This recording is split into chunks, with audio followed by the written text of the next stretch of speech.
Salam SN. Ketemu lagi dengan saya Agus Harizal Alwi Cikmat, pemimpin redaksi Suara Nusantara dan koran sn.com. Lensa SN hari ini kedatangan tamu istimewa, seorang tokoh masyarakat Sumsel yang sudah tidak asing lagi. Dia adalah Pak Susno Duaji. Assalamualaikum Pak. Waalaikumsalam warahmatullahi wabarakatuh, Mas Agus, Mas Dedi dan semuanya, dan masyarakat seluruh Indonesia, khususnya para petani. Suatu keistimewaan bagi kami Lensa SN kedatangan Pak Susno, dan hari ini kita akan bincang-bincang tentang pertanian Pak Susno. Dan di sela-sela obrolan silakan Pak Susno menyelipkan bahasa daerah biar untuk melestarikan budaya daerah kita Pak ya. Budaya daerah kita.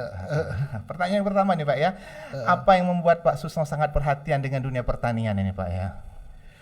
Baiklah para penonton sekalian dan khususnya penggemar Lensa SN. Saya itu sangat tertarik pada pertanian pertama sekali karena memang keturunan petani ya, dari nenek moyang, kakek sampai bapak sampai ke aku masih bertani. Jadi sebelum jadi polisi, aku masih SMA itu masih bertani, membantu orang tua di dalam bertani, baik di sawah maupun di kebun, dan suka nanam tanaman. Jadi sampai sekarang pun masih tertanam jiwa petani itu. Ya. Dan untuk diketahui pemirsa Lensa SN, Pak Susno sangat aktif di medsos. Dan kalau kita perhatikan tampilan di medsos Pak Susno itu selalu tidak lepas kunjungannya ke sawah, ke kebun. Bahkan pada kunjungan terakhir saya lihat itu ada Pak Susno kunjungan ke sawah di daerah Tanjung Api-Api. Tanjung Api-Api. Bisa diceritakan sedikit itu Pak Susno? Betul, saya ada sawah di Tanjung Api-Api, yaitu sawah pasang surut. Nah, kenapa saya mengangkat sawah pasang surut? Karena saya tertarik sekali. Lahan Sumatera Selatan ini sangat luas, terutama lahan rawa-rawa. Yang dulu itu boleh dikatakan nggak ada manfaatnya. Tapi setelah ditemukan rekayasa pertanian, bisa dibuat parit untuk mengatur keluar masuk air naik dan air turun dari laut lewat sungai, dan dibuat juga parit kecil-kecil dinamakan parit cacing yang untuk mengeringkan lahan yang tadinya tergenang. Maka lahan yang tadinya tidak terpakai menjadi terpakai untuk persawahan, untuk perkebunan kelapa sawit, untuk kebun jagung, untuk kebun semangka, untuk kebun lain-lain. Luar biasa, jutaan hektar lahan itu. Setelah mencoba dengan sawah pasang surut, bagaimana kalau bisa dibandingkan dengan yang sawah yang dengan pengairan biasa seperti di daerah asal Pak Susno, Pagar Alam atau lahan? Pertama dari segi luas lahan ya. Kalau di daerah Pagar Alam, Lahat dan sebagainya makin lama makin sempit ya, karena satu orang tua punya anak 3 dibagi 3 dan seterusnya, dan memperluasnya sulit. Kedua, ketergantungan kepada irigasi luar biasa. Kalau siringnya bahasa Pagar Alam, siring itu rusak, maka nggak bisa bertani lagi. Tapi kalau lahan pasang surut itu irigasinya diatur oleh Allah Subhanahu wa Ta'ala, tergantung gravitasi bulan dan gravitasi matahari terhadap air laut. Jadi hanya hitungan bulan, maka itu tidak akan kering-kering. Tinggal manusia membuat teknik sedemikian rupa bagaimana naik turun air itu bisa diatur gitu. Nah inilah, jadi dari segi luasan lahan lebih bagus. Kedua, dari segi penggarapan lebih mudah. Kalau lahan di tempat kita, istilah Pagar Alam itu sama Lahat nguni, bibit. Bibit itu harus ditebar dulu dari padi, setelah ditebar baru dicabuti, baru ditanam satu-satu. Tapi kalau pasang surut tidak. Bibit itu dari padi, bibit, jenis bibit langsung kita sebarkan, semaikan gitu, dilempar ke 1 hektar itu bisa selesai 1 hari gitu. Tapi kalau model konvensional, yaitu kan ditanam begini, ya 1 hektar itu bisa 3 hari gitu baru selesai, karena satu-satu ditanam gitu dengan tangan manusia. Jadi lebih mudah. Dari segi perawatan lahan juga lebih mudah. Dari segi hasil juga lebih banyak. Maka kalau ini diseriusi dan diperhatikan oleh pemerintah, dibimbing masyarakat itu, maka Sumatera Selatan akan menjadi gudang pangan terbesar di Indonesia. Kalau saya garis bawahi tadi dari 2 poin yang Pak Susno terangkan itu ada teknik atau teknologi berarti Pak ya. Nah, bagaimana untuk teknik dan teknologi ini selama ini Pak ya diterapkan atau belum atau belum sosialisasinya? Sudah diterapkan tapi masih berdasarkan naluri daripada petani. Nah, ini sebenarnya perlu bimbingan dari orang-orang yang ahli teknik sipil di dalam membuat parit, membuat kanal, kemudian ahli-ahli pertanian yang tahu jenis padi, jenis bibit, kemudian bagaimana waktu pengeringan dan sebagainya, dan hama apa yang berada di lahan pasang surut ini kan akan berbeda dengan hama yang ada di daerah pertanian sawah konvensional. Jadi masih tetap perlu bimbingan dari pakar, baik pakar pertanian maupun pakar teknik sipil yang terkait dengan pengairan gitu. Kalau 1 tahun bisa berapa kali panen kalau sawah pasang surut Pak Susno? Ya 2 kali bagus karena biasanya petani di pasang surut itu tidak padi terus padi lagi. Habis padi mereka selingi dengan jagung palawija ya Pak ya. Atau kadang-kadang semangka, kadang-kadang tanaman lain baru padi lagi. Tapi minimal 1 tahun 2 kali lah begitu untuk padi. Sangat ahli ya Pak Susno untuk makin menarik ya. Kemudian pertanyaan secara umum nih Pak ya, bagaimana kondisi pertanian di Sumatera Selatan selama ini Pak ya, dari pengamatan Bapak? Kondisi pertanian di Sumatera Selatan khususnya pangan ya, kita sangat berpeluang untuk menjadi gudang pangan terbesar di Indonesia. Tetapi kita masih ada kekurangan yaitu masalah politik pertanian dari pemerintah daerah maupun pemerintah pusat. Politik pertanian itu menyangkut kebijaksanaan terkait dengan pertanian sawah atau pangan. Contohnya kemarin kita panen di daerah Tanjung Api-Api dan keluhan mereka itu dari tahun ke tahun itu saja gitu. Kadang-kadang pusing dengarnya. Apa itu keluhannya Pak ya? Pada saat mereka tanam, habis tanam itu kan perlu obat ya atau racun lah gitu, racun hama. Itu mahal. Terus pada saat tertentu perlu pupuk. Pupuk kadang-kadang hilang. Langka Pak ya. Apalagi yang bersubsidi. Nah, dan ini Pak. ini ironis gitu kan. Kenapa ironis ya? Mudah-mudahan Bapak Menteri Pertanian, Menteri Perindustrian, Menteri BUMN ya, dan Gubernur gitu mendengar ini. Kenapa ironis ya? Pabrik pupuk terbesar di Indonesia itu ada di pinggir Sungai Musi sini. Iya Pak. Dan puluhan kapal ngantri gitu. Dan bahan pupuk itu mungkin terbesar ada di Sumatera Selatan, gas amonia dan lain-lain. Tapi kenapa langka pupuk di sini? Petani sampai ngeluh. Nah, akhirnya dia katakan, "Pak, ini tidak dipupuk, Pak." "Kenapa tidak dipupuk?" Saya bilang. "Ya pupuknya nggak ada, Pak." yang tidak subsidi pun katanya sulit carinya, apalagi yang subsidi. Nah gitu, ini Pak, ya? Dari tahun ke tahun, dari musim ke musim begini, masa nggak bisa ngatasi? Nah yang kedua, pemerintah dulu kan pernah menetapkan ada politik pemerintah supaya petani itu senang bertani tanaman pangan gitu, padi ya, yaitu penentuan harga beli oleh Bulog atau bagaimana itu saya kurang begitu paham ya politik ini, bahwa harga gabah itu tidak boleh lebih rendah dari 4.000. Bahkan tahun kemarin kalau nggak salah ditentukan sampai 4.600 gitu, 4.650. Tapi faktanya kemarin gitu baru 1 kali 24 jam yang lalu itu 3.900. Oh gitu Pak ya. Nah lebih murah lagi Pak. Sangat murah, jadi tekor petani ini. Nah ini tolonglah, masa kita dari tahun ke tahun menghadapi yang gini kok nggak bisa. Nah apakah misalnya kalau tidak bisa, oke lah, subsidi pupuk susah. Ya udah pupuk nggak usah disubsidi aja, dijual bebas saja sesuai harga pasar. Tapi tolong disubsidi harga gabah. Kalau misalnya gabah dihargai 5.000 atau 5.500 gitu, orang senang. Karena sekarang ada anggapan dari petani, wah ini kalau beras nggak boleh mahal, jagung juga nggak boleh mahal. Kenapa? Karena pemerintah lebih sayang pada ayam daripada kepada manusia gitu kan. Lah sampai begitu gitu pikirannya. Ini nggak boleh terjadi. Masa kita berpuluh tahun, bahkan mungkin 50-an tahun kok menghadapi masalah gitu-gitu aja, kok nggak bisa gitu ya. Untung aja petani itu sabar gitu. Sudah mata pencariannya Pak. Iya. Kemudian dari statement Pak Susno tadi mungkin ada saran untuk pemerintah ini biar lebih memperhatikan para petani nih Pak. Mungkin sarannya di lingkup mana nih Pak? Ya, saran saya pertama ya, pemerintah nampaknya lebih senang kepada pengadaan gitu. Oh, pengadaan. Iya.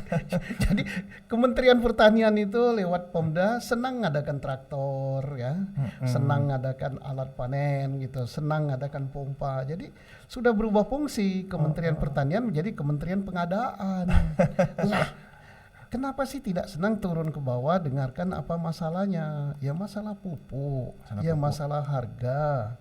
Nah, sebabnya ada kecurigaan, ya maaf saja saya ini petani ya gitu. Kok senangnya ngada-ngadakan? Jadi dikira orang kok kementeriannya mengada-ada gitu kan. Padahal pengadaan gitu kan. Kenapa sih kalau bisanya mengadakan alat ini itu ini, ya usulan, ya? penting. Memang penting supaya petani modern, tapi gimana mau modern?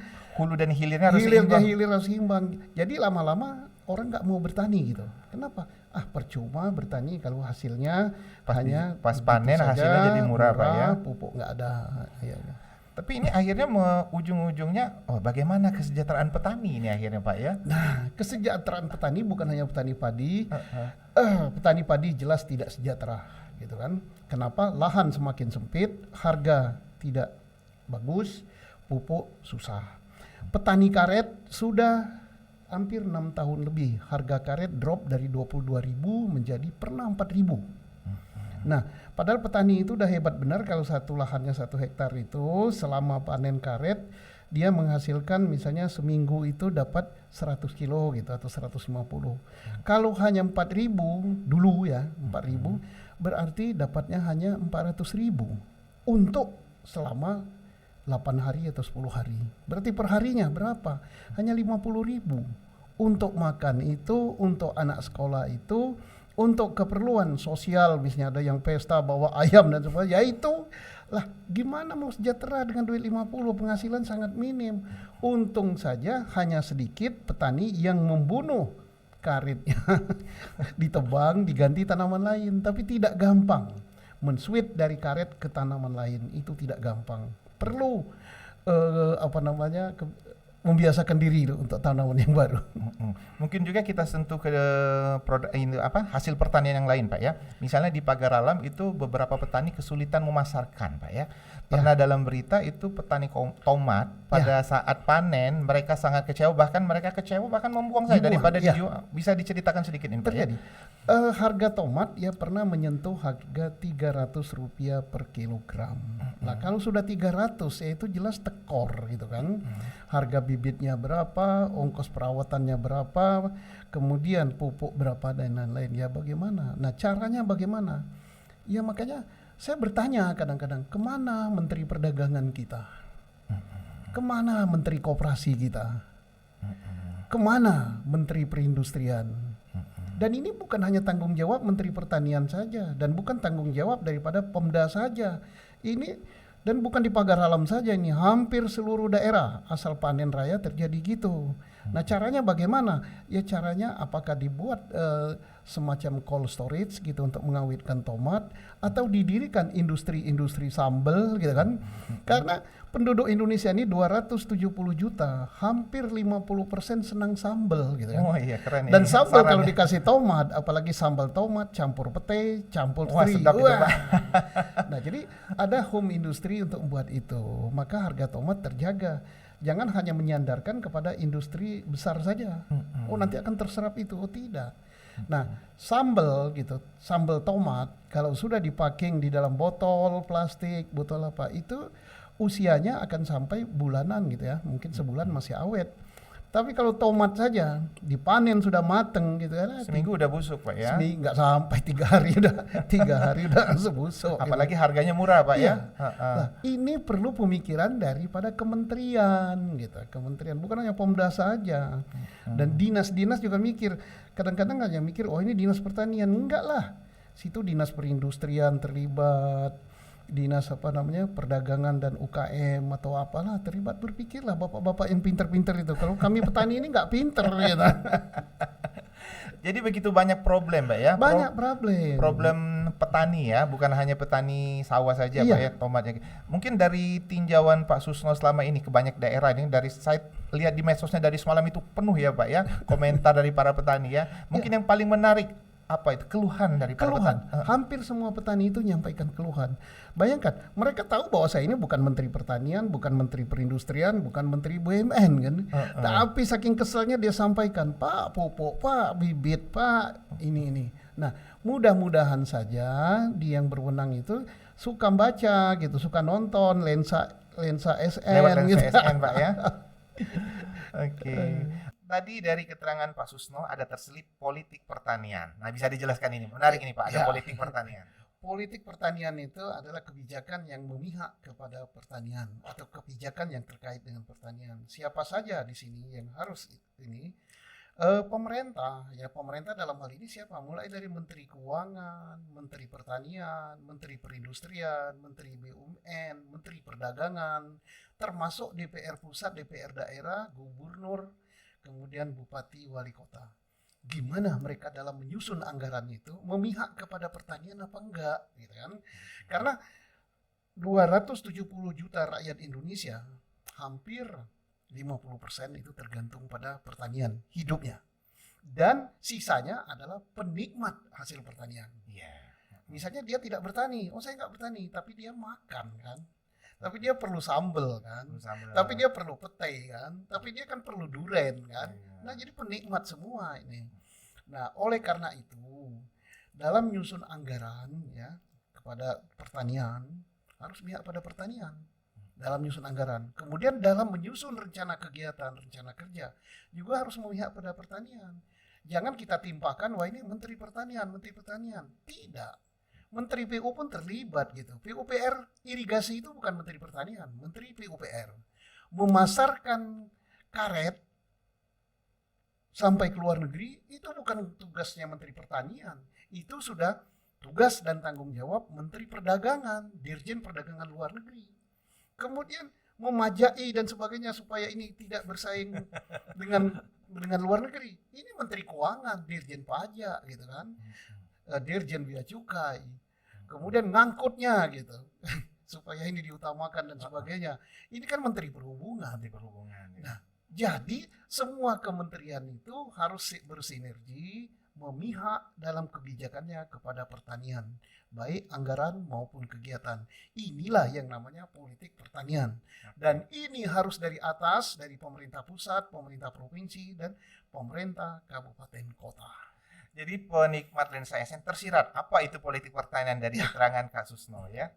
Kemudian kami dengar info nih Pak ya, saking perhatiannya Pak Susno dengan dunia pertanian. Jadi Pak Susno diundang untuk menjadi pembicara atau dimintai pendapatnya sampai ke luar negeri nih Pak ya. Nah, bisa diceritakan sedikit nih Pak? Ya, begini. Ini karena musim Covid mestinya tahun 2020, 2021 saya ke luar negeri lagi. Ada forum yang dibiayai oleh pemerintah Italia dan diadakan di Italia dan India, yaitu ICMA dan ICMA. Nah, lupa saya singkatannya. Dan ini mengundang dari Eropa, Asia, kemudian Afrika. Kita berkumpul, pernah di Italia saya 2 kali diundang, di India 2 kali diundang juga, untuk diskusi masalah pertanian, baik tentang teknologi pertanian, peralatan pertanian, maupun hasil-hasil pertanian yang dirubah menjadi hasil industri. Nah, jadi teknologi Pak ya. Berdiskusi lah di sana, gimana mengembangkan pertanian, gimana mengembangkan supaya sawah itu banyak hasilnya, gimana supaya karet itu dan seterusnya. Dan bagaimana memasarkannya Pak ya? Memasarkannya. Kita diberi kesempatan untuk face to face meeting gitu dengan teman-teman di situ. Apakah kamu perlu karet kami? Apakah kamu perlu kopi kami? Gitu kan? Keren sekali pokoknya ya. Bagus sekali. Kiprah Pak Susno dalam dunia pertanian itu rupanya sudah sampai didengar oleh dunia luar Pak ya. Ya. Kemudian satu pertanyaan yang menarik Pak ya. Setelah tidak lagi menjadi anggota Polri ya, dan untuk penikmat lensa SN, Pak Susno terakhir ada kabar eskrim ya Pak ya. Itu langsung loncat ke dunia pertanian Pak ya. Nah, bisa diceritakan kenapa begitu perhatiannya seorang Pak Susno ke dunia pertanian? Ya. Bahkan Pak potong sedikit, ada salah satu akun itu ternyata Pak Susno sekarang jadi petani, ada fotonya gitu. Jadi pertama saya ini kan background saya kan adalah keluarga petani. Iya, Yang Pak, ya. kedua saya tahu bahwa dari 270 juta bangsa Indonesia ini kan sebagian besar tergantung hidupnya kepada pertanian. Yang lainnya penikmat pertanian. Kemudian saya prihatin juga bahwa sebelum ada hasil survei, tapi anak-anak muda sekarang ini menjauhi dunia pertanian. Nah, kenapa dia menjauhi? Ya, saya pulang ke kampung, banyak anak tamat SMA, bahkan yang kuliah, yang sudah tamat dan sebagainya. Pikiran mereka itu ingin menjadi ASN atau pegawai swasta atau apalah. Yang penting jangan bertani. Dan seolah-olah bahwa pekerjaan bertani itu penuh dengan lumpur, penuh dengan apa, tidak menyenangkan, tidak menghasilkan duit. Kalau kita pandang dari sudut mana mungkin iya, tetapi kalau kita tekuni pertanian itu sangat menjanjikan. Sebagai contoh, saya pernah pamerkan, saya nanam vanili. Sampai harga vanili pun saya rahasiakan, biar anak muda mencari di internet berapa sih harga vanili. Ternyata harga vanili itu jutaan per kilo. Wah. Bayangkan kalau kita menghasilkan 1 ton vanili, itu udah 1 miliar. Nah, saya juga contohkan bagaimana kopi. Kalau kopi dijual kadang-kadang harganya 15.000, 18.000 ya. Itu udahlah, pasti miskin lah petani. Tetapi begitu kopi kita jadikan home industry, kopi berasnya kita sangrai, kemudian kita packing yang bagus, kita jual misalnya ke Starbucks atau apa-apalah merek-merek terkenal. Itu harganya udah lipat 3, lipat 4. Begitu kopi kita jadikan kopi bubuk, kita packing yang bagus. Sekarang packing itu gampang sekali sih bikinnya di mana. Kemudian kita beri aromanya macam-macam. Misalnya jenisnya yang ini dark, yang sini middle, yang ini soft gitu. Kemudian wanginya, baunya. Yang ini aroma pisang, ini aroma cengkeh, ini aroma kayu manis, ini apa. Itu sudah menaikkan harga luar biasa. Dari 18.000, 20.000 bisa 1 kilo itu menjadi 200.000. Oke. Ya. Kemudian bicara tentang kopi ini menarik Pak ya. Ya, karena saya juga dari Pagar Alam nih, satu daerah sama Pak. Bagaimana untuk kondisi petani kopi atau kebun kopi di Pagar Alam saat ini Pak? Kebun kopi di Pagar Alam, alhamdulillah. Saya terima kasih kepada Pemkot Pagar Alam, Pemkot Pagar Alam ya, dan Pemkot Lahat. Terutama kepada Pak Alpian, Pak Wali Kota, demikian perhatiannya sampai beliau menyediakan anggaran sekian miliar untuk stik kopi. Stik itu adalah sambung ya. Sambung ya. Nah, kalau bahasa Pagar Alamnya stik, tapi bahasa teknologi pertaniannya itu sebenarnya sambung. Teknik sambung. Teknik ya? sambung. Biar lebih cepat berbuah Pak ya. Jadi kopi yang sudah tua tidak ditebang, disambung dahannya dengan kopi yang berbuah lebat. Ini beliau mencanangkan berapa juta kopi, kalau nggak salah udah targetnya udah tercapai. Insya Allah tahun ini sudah berbuah gitu. Jadi bagus sekali kopinya, hanya harga ya. Harganya tergantung yang beli. Nah ini kan aneh. Saya katakan dalam dunia bisnis harga kok tergantung pembeli. Lah mestinya harga tergantung penjual dong. Nah ini bukan hanya kopi ya. Kita harus koreksi pemerintah ini. Dulu timah tergantung pembeli. Sawit tergantung pembeli. Batu bara tergantung pembeli. Nah dengan Pak Jokowi stop batu bara dijual. Nah, ternyata kain-kain, maaf ini bahasa Pagar Alam. Kain-kain. Belum sebulan, udah seminggu lah nangis sekali. Nah jadi kalau kita laku kagawe lu ini ya, misalnya setahun ini kami dijual kau lagi ya. Nah, ke mana? Kemana di kami jual? Kemana kamu cak ke kopi ya? Kemana cak kopi? Kau ke kami kiro kalau di Pagar Alam. Nah, dipacak ngopi lagi kamu pembagian. Kalau kamu nak beli kopi, belilah kopi bubuk atau kopi yang sudah disangrai. Nah, asal kompak itu pasti harga kopi melonjak tinggi. Yang menentukan harga ya orang Pagar Alam, orang Lahat, orang Empat Lawang, penghasil kopi. Tapi harus kompak ya. Nah, jadi kopi Pagar Alam bagus. Tapi harganya yang mungkin belum sesuai dengan keinginan, masih 22 ribuan. Masih 22 ribu ya. Nah, mengapa begitu? Nah, ini juga perlu dikoreksi juga petani, dan ini juga peranan daripada dinas pertanian, kemudian dinas perindustrian dan lain-lain. Bimbinglah masyarakat itu. Jangan misalnya kopi masih hijau sudah dipetik. Oh, kebutuhan. Kemudian jemur kopi di jalan. Proses pengeringan. Iya, kemudian pemilihan panen. Jadi ada kopi petik merah. Kemudian kopi baru jadikan beras kopi kalau sudah kadar airnya sekian. Insya Allah harga kopi bagus. Jadi petani sendiri harus kualitasnya bagus, kemudian pemerintah juga harus demikian memberikan perhatiannya. Tapi tampaknya di pagar alam dan lahan itu sudah mulai ya Pak ya. Sudah. Waktu panen itu dipilah Pak ya. Bahkan mereka Sudah memilah mulai. satu. Karena mereka tahu kalau kopi sembarangan 18.000, kopi petik merah bisa 24.000. Jadi kalau kita lihat di jalan raya sudah hampir nggak ada. Yang jemur kopi di Jemur jalan, jalan. kalau dulu masih ada Pak ya. Zaman aku masih kecil, ada jemur kopi itu di jalan, minta dilempes mobil. Makin menarik perbincangan dengan Pak Susno. Di belakang kamera tadi ada saran dari Pak Susno bagaimana menjadikan pertanian dan perkebunan itu menjadi agrowisata. Nah, ini menarik Iya. Pak Susno. Bisa dijelaskan dikit ini Pak?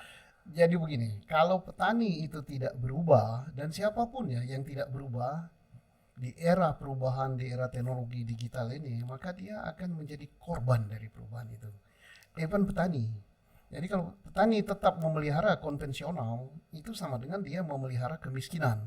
Contohnya apa? Pagi berangkat ke sawah, berangkat ke kebun, gitu-gitu aja. Badan tua lama-lama miskin terus gitu. Nah, tapi kalau dirubah sedikit saja, sawah tetap sawah, menghasilkan tetap menghasilkan. Tapi di tengah sawah itu kita buat pondok-pondok, nggak usah yang mahal, dari bambu saja. Kemudian kalau bahasa dusun kami itu namanya pancu gitu kan. Nah, di pucuk pancu itu ada tempat cuci tangan, ada tempat makan dan sebagainya. Dan sekarang zaman selfie gitu. Yang selfie ya. Orang selfie. Buat Jadi video singkat. video singkat. Heeh. Nah, jadi kemudian di kebun kopi itu kita buat nanti bagaimana memproses kopi dari mulai tanam kopi, memetik kopi, jemur kopi, sangrai kopi, sampai dengan jadi bubuk kopi, sampai dengan orang minum kopi di tengah kebun itu dan mesan pisang goreng atau super mie di situ. Bisa menarik wisatawan dari luar Wisatawan, daerah ya. aja Pak ya. Belikan parkir yang luas, nanti bil masuk. Di Bali sudah demikian. Ada tempat menginap juga kalau di Tempat Bali menginap Pak. juga, Ada ya. villanya Villa ya. juga. Jadi hasil daripada agrowisata ini akan mengalahkan daripada hasil pertanian itu sendiri. Bayangkan kalau dia nginap di situ aja kan, nginap di tengah kebun, dibuat sedemikian rupa, luarnya seperti pondok, tapi dalamnya udah kelas hotel bintang, mungkin 500.000, 300.000 semalam orang mau. Minum kopi yang langsung dia lihat di situ, kemarin saya coba di Bali, berapa harganya? Yang kopi yang keluar dari buntut musang, apa itu, luwak ya? Luwak, kopi luwak ya. Itu bisa 60.000 satu gelas. Iya benar itu. Kopi istimewa Iya. itu. Jadi itu bukan musang liar, musang dikurung, dikasih makanan kopi merah, Dilepas. taiknya diambil, kemudian digosok, katanya macam-macam khasiatnya.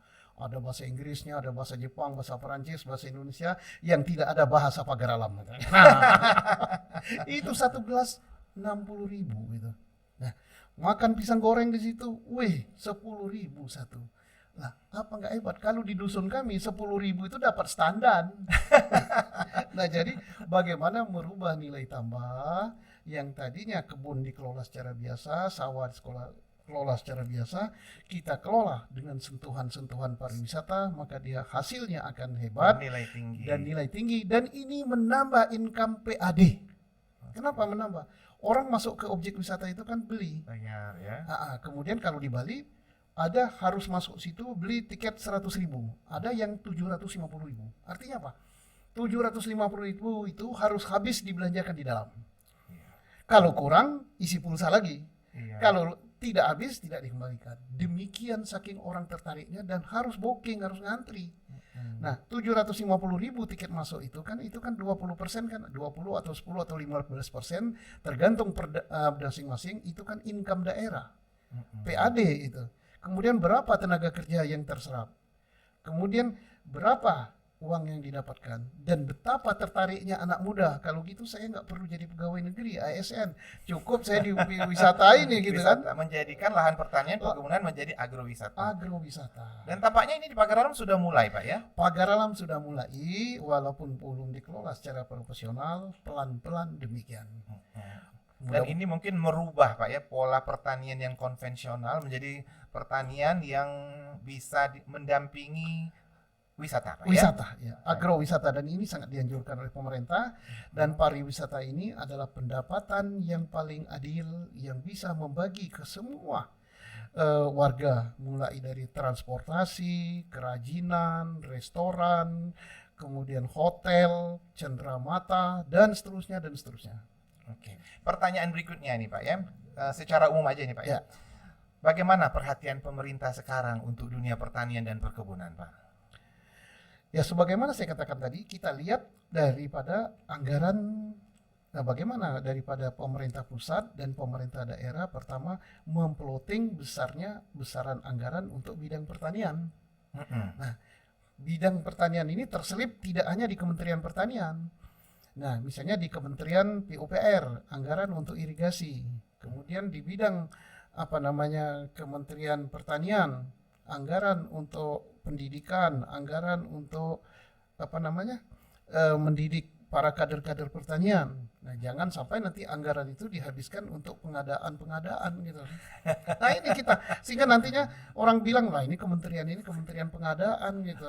Misalnya traktor, kadang-kadang traktornya rusak gitu, nggak cocok sama daerahnya gitu kan. Iya, Pak, ya. Terus diberikan misalnya ngadakan traktor gitu untuk daerah Tanjung Api-Api harus beda dengan traktor untuk pagar alam.